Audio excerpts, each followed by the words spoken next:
Probably just imagining things, Natalie murmured to herself as she tried to get control of her thoughts. That reassurance didn't stop her from reaching for the knife she kept in her nightstand.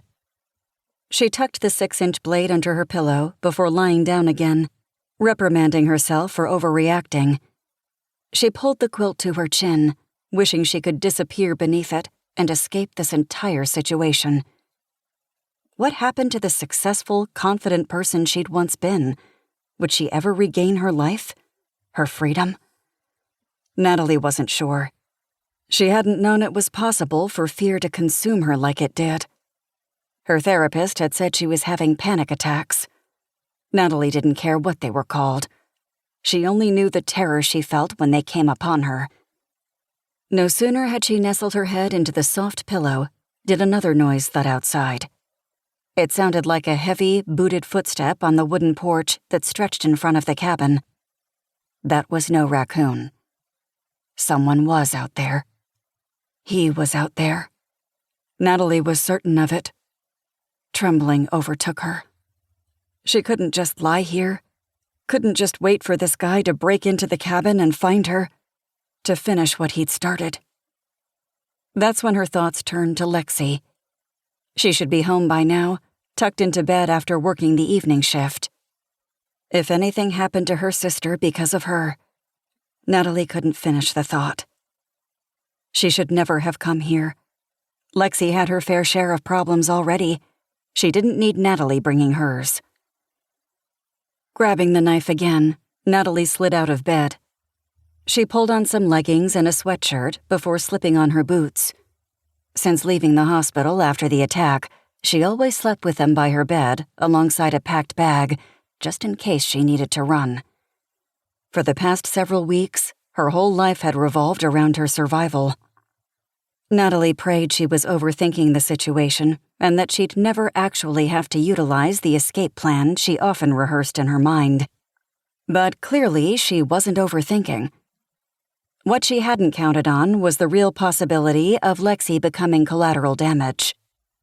In her mind, Natalie had run through survival scenarios, but only involving herself and the killer, not Lexi. She had to get her sister out of here before it was too late. Knife in hand, she slid against the wall and as far away from the windows lining the porch as possible. She'd leave the bag for now. If she had any hopes of escaping with her sister, she would need to be unencumbered. Nothing inside the bag was worth dying for. Natalie crept toward her bedroom door. If she was going to make it, she'd have to slip into Lexi's room, wake her up, and then take her through the living room, into the kitchen, and out the back door. She had no time to waste. But as Natalie took another step, a shadow crossed the window. Her lungs froze. The outline of a man appeared, first at one window, then another. This guy was trying to peer inside, wasn't he? Natalie sank into the shadows, praying he didn't see her. She didn't dare make a sound. But he must have seen her SUV outside. He had to know she was here. Had he seen Lexi come home? No telling how long he'd been out there watching the place. Was he waiting her out? Did he know she and Lexi had nowhere to go and no one around to help them? The nearest and only neighbor was a quarter-mile away, and Lexi had warned her to stay away from the man. She'd said he was trouble. More trouble was the last thing Natalie needed. She remained frozen until the man finally stepped away and his silhouette disappeared. His boots again clunked against the rickety wood of the front porch. Then she heard the doorknob rattle. Her breath caught. He was at her front door, trying to get inside.